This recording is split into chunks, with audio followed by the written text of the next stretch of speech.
Imagine a world where your savings account didn't pay you a fraction of a percent in interest, but 10, 12, or even 18%. Imagine a charismatic CEO telling you that the big banks are your enemies, that they're greedy, and that he has built a machine to give the power back to you. For over 1.7 million people, this wasn't a dream. It was Celsius Network. They were the rock stars of the crypto world, and their slogan was literally "Unbank Yourself." They promised us financial freedom and told us our money was safer with them than in a traditional bank.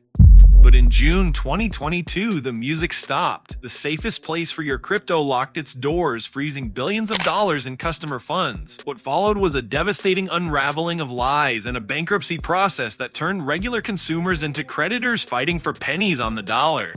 I'm your host for We the Consumer, and today we're doing a deep dive into the rise and fall of Celsius Network. We're looking at what happened, the impact on everyday families, and where we stand today in late 2026. Because this story didn't end with a court filing. For many, the consequences are still being felt every day.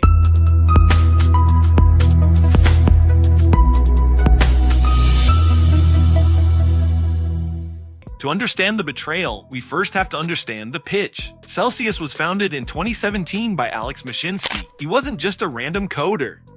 He was a tech entrepreneur who claimed to have invented VoIP, the technology that allows us to make calls over the internet. He had massive credibility. The business model sounded simple. You deposit your Bitcoin or Ethereum with them, and they lend it out to big institutional players who need liquidity.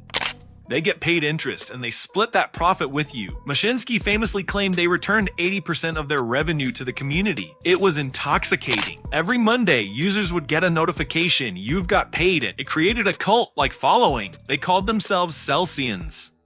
Mashinsky held weekly live streams where he would reassure everyone that Celsius was profitable, safe, and had billions in liquidity. He explicitly told us that banks were Ponzi schemes because they paid you nothing while using your money. The irony, of course, is painful to look back on. As we now know, behind the scenes, Celsius wasn't just lending to safe institutions. They were taking massive, unhedged risks with our money to pay out those high yields. The cracks started showing in early 2022 when the crypto market began to cool. Then, the Terra Luna ecosystem collapsed in May, wiping out billions. Celsius had exposure there, but Mashinsky went on air and said everything was fine. On June 10th, 2022, he even mocked people on YouTube for suggesting there were liquidity issues, asking if anyone actually knew a single person who had trouble withdrawing. 2 days later, on a Sunday night, the email went out. Due to extreme market conditions, today we are announcing that Celsius is pausing all withdrawals. If you were a Celsius customer, you remember exactly where you were when you read those words. The stomach drop, the denial. A month later, they filed for Chapter 11 bankruptcy, and that's when the truth came out. The company had a $1.2 billion hole in its balance sheet. They hadn't been generating enough profit to pay those yields for a long time. Instead, they were using new customer deposits to pay old customers, the textbook definition of a Ponzi scheme. Investigators later found that Celsius was using customer funds to prop up the price of its own token, called CEL, to make their balance sheet look better. They were gambling with money that users needed for rent, for retirement, and for their kids' education. This is the part that hurts the most for us at We the Consumer. This wasn't just about high-stakes gamblers losing money. In the court filings, thousands of letters poured in from victims. A nurse who lost her $14,000 nest egg. A woman who lost her entire wedding fund. Retirees who put their life savings in because they trusted the safer-than-a-bank pitch. Then came the legal hammer blow. In January 2023, a judge ruled that when you deposited money into the EARN program, you signed away your ownership. The legal terms of service said those coins belonged to Celsius, not the users. That was the moment the Unbank Yourself dream truly died.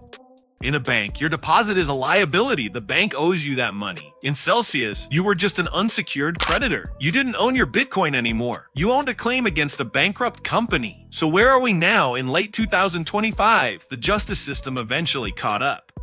Earlier this year, Alex Mashinsky was sentenced for fraud and market manipulation. It brought some closure, but it didn't bring the money back. As for the recovery, Celsius officially exited bankruptcy in early 2024. Most EARN customers eventually received a portion of their funds back, roughly 60% of their claim value. But it wasn't a simple process. A large chunk of that recovery wasn't in cash or crypto, but in stock for a new company called Ionic Digital. The plan was to take the leftover mining rigs, start a new Bitcoin mining company, and give the creditors shares. For many of you, this has been a huge point of frustration. For a long time, these shares were difficult to sell, and the value hasn't always matched the original loss. It's a case of consumers being forced to become venture capitalists against their will, and we can't forget the clawbacks. The litigation administrators have been pursuing people who withdrew their money in the 90 days before the bankruptcy, forcing them to return those funds so they can be redistributed. Imagine getting your money out just in time, only to be sued 2 years later to give it back. The Celsius saga is a tragedy of modern finance.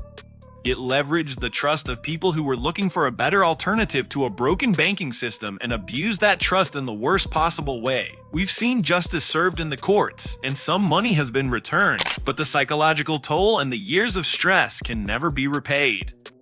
The lesson for all of us is the oldest one in the book. If it sounds too good to be true, it almost certainly is. In the world of crypto, the mantra remains, not your keys, not your crypto. If you don't hold the private keys to your digital assets, you don't truly own them. You're just lending them to someone else and hoping they keep their word. Were you affected by the Celsius collapse? How is the Ionic Digital stock situation working out for you today? Let us know in the comments. We want to hear your story. I'm your host for We the Consumer. Stay skeptical, stay safe, and I'll see you in the next one.